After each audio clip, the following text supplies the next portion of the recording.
Bonjour, salut, j'espère que tout le monde va bien. C'est votre ami Jean-René Chatti dans le cadre du cours de français NS1 et NS2. Cette séance concerne encore une fois la dissertation. Et le sujet qu'on a aujourd'hui, c'est un sujet qu'on a déjà démarré avec depuis la semaine dernière. On a déjà décortiqué le sujet et pour mieux le comprendre, on a déjà aussi rédigé une introduction appropriée. Maintenant, nous allons rédiger un plan pour le développement et pourquoi pas démarrer avec la rédaction du développement. C'est un plaisir pour moi de vous rejoindre au collège Vision Academy. Merci et bonne séance à vous tous. Voilà. Et le sujet dit, si on veut connaître un peuple, il faut écouter sa musique selon Platon. Uh-huh. Qu'en pensez-vous? Qu'en pensez-vous? C'est-à-dire que selon Platon, la musique, c'est un outil nous permettant de connaître un peuple. Est-ce que c'est juste? Est-ce qu'on peut réellement connaître un peuple par sa musique? Bon, voilà. Comme étant donné, il y a une possibilité de dire oui, il y a une autre possibilité de dire non. On dit que ce sujet, c'est un sujet à caractère dialectique. Et lorsqu'il s'agit d'un sujet à caractère dialectique, il faut rédiger la thèse et l'antithèse. La thèse et l'antithèse. Voilà. La thèse, c'est généralement l'idée du sujet. L'idée du sujet. Bien, l'idée du sujet, c'est que on reconnaît un peuple, ou bien on connaît un peuple par sa musique. Ou bien la musique, un outil un élément important pour la connaissance d'un peuple.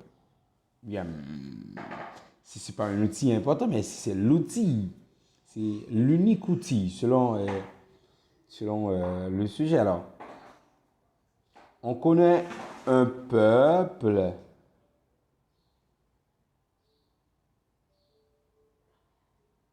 par sa musique. On connaît un peuple par sa musique. Voilà. Maintenant, il nous faut deux arguments qui justifient la thèse. Le premier argument qu'on peut retrouver, c'est quoi, hein? Qu'est-ce qui nous pousse à dire que la musique nous permet de connaître un peuple? Qu'est-ce qui nous pousse à dire ceci? Qu'est-ce qui prouve ceci? Bien, on peut dire, premièrement, la musique, c'est l'aspiration du peuple. C'est l'aspiration du peuple, c'est le sentiment du peuple. On essaie de véhiculer à travers la musique ses aspirations, ses choix, ses goûts, ses préférences. Hein? Mais on essaie de s'exprimer globalement à travers la musique. La musique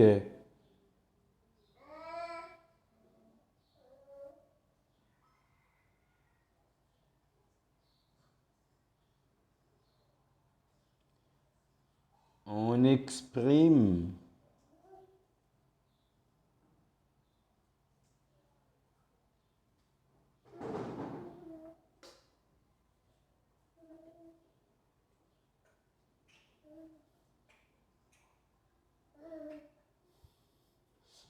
à travers la musique.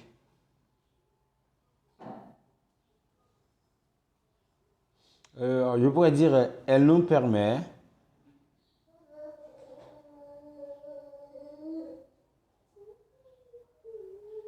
d'exprimer nos aspirations. Excusez-moi, j'ai complètement corrigé la phrase. Elle nous permet d'exprimer nos aspirations. Deuxièmement, elle nous permet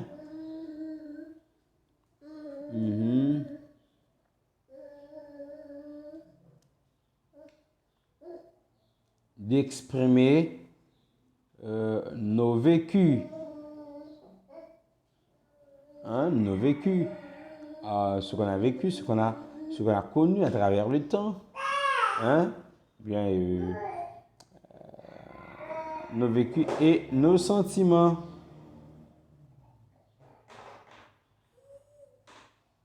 Nos vécus et nos sentiments.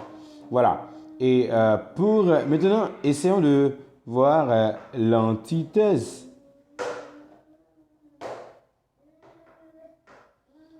Pour l'antithèse,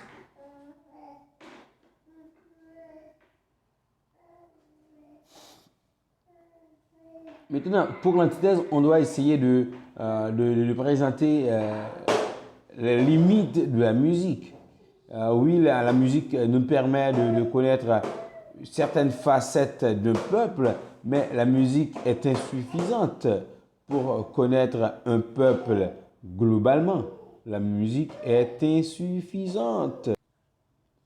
Voilà, la musique est insuffisante. Eh bien, on doit dire que la musique est utile pour la connaissance d'un peuple, mais la musique reste insuffisante. La musique est utile, mais insuffisante pour la connaissance d'un peuple. Pourquoi dit-on que la musique est insuffisante pour la connaissance d'un peuple? Première raison, c'est que elle est un canal utilisé pour l'expression de sentiments personnels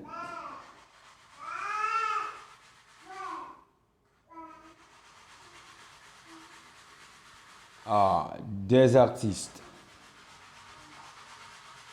C'est-à-dire, l'artiste n'exprime pas le sentiment du peuple. C'est pas le sentiment de la globalité de la population globale, mais c'est le sentiment de l'artiste. Mais le sentiment de l'artiste de manière individuelle ne peut pas, on ne peut pas se permettre de généraliser le sentiment de l'artiste pour toute une population. C'est grave de croire que le sentiment personnel de l'artiste, c'est le sentiment général ou encore global de toute une population. Non, on ne peut pas tirer une telle conclusion. Maintenant, voyons, deuxième argument qui nous pousse à croire que la musique est insuffisante pour être généralisée, pour être un outil efficace pour la connaissance d'un peuple. Deuxième raison, c'est parce que à travers la musique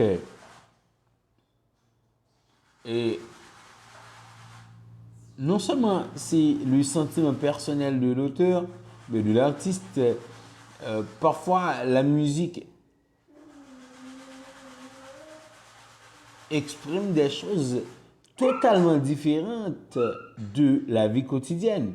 C'est-à-dire, certains artistes prennent le vilain plaisir de chanter tout un tas de choses qui n'ont aucun rapport à la réalité sociale de leur pays, de leur milieu.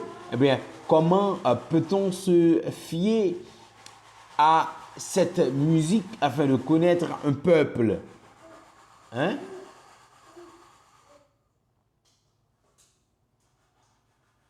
Elle permet aux artistes